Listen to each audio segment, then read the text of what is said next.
Hello everyone, अस्सलाम वालेकुम। Hope आप सब ठीक ठाक होंगे। नई वीडियो में आपको खुशामदीद कहते हैं। अहमद अली भाई की शॉर्ट वीडियो है। इसमें वो बता रहे हैं कि 2 मिनट के अंदर आप अंग्रेजी का पूरा कोर्स कैसे कर सकते हैं। मैंने ये वीडियो नहीं सुनी, क्विकली चलते हैं, देखते हैं क्या कह रहे हैं वो। यार मैंने आज़ाद चाय वाला की एक वीडियो देखी, उन्होंने 4 मिनट में बताया कि 9 महीने में आप अंग्रेज़ी कैसे सीख सकते हैं। आपका भाई आपको बताता है कि 2 मिनट के अंदर आप प्रोफेशनल अंग्रेज़ी कैसे सीख सकते हो। इसमें मिलियनेरों को भी मैं मुखातिब कर रहा हूँ। देखो ये राज की बात है जो मैं आपको समझाने लगा हूँ, और ये राज उन बच्चों का, ये जो शहर में नहीं होते बकरी जैसी टांगों वाले पतले पतले कांचे पहन कर मम्मी डैडी बच्चे फुटबॉल खेलने वाले, ये उनका राज है जो अवाम उन्नास के लिए आपका भाई पेश करेगा। अच्छा जी, आपने सुनना बस ध्यान से। करना आपने ये है कि आपने चंद अल्फाज याद कर लेने जो मैं आपको बताऊंगा और मिसालों के साथ समझा भी दूंगा। वो अल्फाज आपने याद करने हैं और उनको जुमलों के अंदर आपने लगाना है। पहला लफ्ज़ या पहले अल्फाज आप कह लो, एंड स्टफ लाइक दैट। मिसाल, Aslam what were you doing today? Oh Rashid I was playing cricket and stuff like that. समझ के बात को, आई वाज प्लेइंग क्रिकेट होता मज़ा नहीं आया, एंड स्टफ लाइक दैट ने उस जुमले को ज़रा भारी कर दिया है। दूसरा लफ्ज़ यू नो लाइक। अब यू नो अकेला भी इस्तेमाल हो सकता है और लाइक को आप यू नो के साथ भी इस्तेमाल कर सकते हो, और जुमले में कहीं भी खाला की तरह घुसेड़ दो, फिट हो जाएगा। Oh Aslam what were you doing today? Oh Rashid you know like I was playing like cricket. Like के बाद थोड़ा सा पॉज देकर अगर बोलोगे क्रिकेट मिसाल के तौर पे, तो लगेगा अगले को कि यार ये बड़ा सोच समझ के बात कर रहा है। ठीक है, लाइक क्रिकेट, इस तरीके से। तीसरा लफ्ज़ I guess.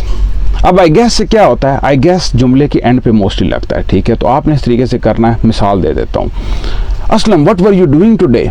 O Rashid I was playing cricket I guess. समझ रहे हो, जुमला ज़रा भारी हो जाता है। अब आपको इसका कॉम्बो बताता हूँ। कॉम्बो क्या है? अब आप इनको सबको मिला के इकट्ठा इस्तेमाल करोगे। Oh Aslam what were you doing today? Oh Rashid you know like I was playing cricket and stuff like that I guess. अब ये जुमला अगर आपने किसी गोरी मेम के सामने बोला, उसने इस जुमले की भारी भरकम होने की ताब ना ला के उसने गिर जाना, उसने कहना है जानू जर्मन तूने अंग्रेज़ी किससे सीखी है, तो उधर आपने भाई का नाम लेना। आज़ाद चाय वालों को क्या पता अंग्रेज़ी क्या होती है? ऐसी अंग्रेज़ी होती है। 1 मिनट में समझा दिया आपको। मिलियनेरो, बताओ मुझे आइए समझ के नहीं आई? Well, that was a short video.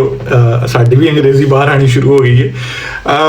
वैसे जोक्स अपार्ट, अहमद भाई ने एक्सप्लेन बड़े मज़े के साथ किया। अगर आपको इंग्लिश सही नहीं ना आती, लेकिन चंद एक जुमले आपको अच्छे आते हैं और वो आप सही प्रोनाउंसिएशन के साथ बोल सकते हो, तो यकीन माने आप अगर किसी नए बंदे से मिलते हो जिसको आपका बिल्कुल पता नहीं कि आप कोई पढ़े लिखे हो या आपके पास कोई बहुत बड़ी डिग्री है कि नहीं, जब आप इस तरह से कॉन्फिडेंस के साथ ये चंद एक जुमले जो आपको आते हैं वो आप बोल सकते हो और उनको सही टाइम पे और सही लोकेशन के हिसाब से इस्तेमाल कर लेते हो, तो सामने वाले पे बड़ा जल्दी इंप्रेशन पड़ जाता है। और अनफॉर्चुनेटली हमारा पाकिस्तान के अंदर स्कीम ये है कि जो बंदा इंग्लिश बोलता है ना, उससे लोग इंस्पायर बड़ी जल्दी हो जाते हैं और इम्प्रेस भी हो जाते हैं। और ये मैंने प्रैक्टिकली करके देखा हुआ है। जहां पे पाकिस्तान में मैं पंजाबी बोलता हूं या उर्दू बोलता हूं, वहां पे मेरी बात ही कोई नहीं सुनता।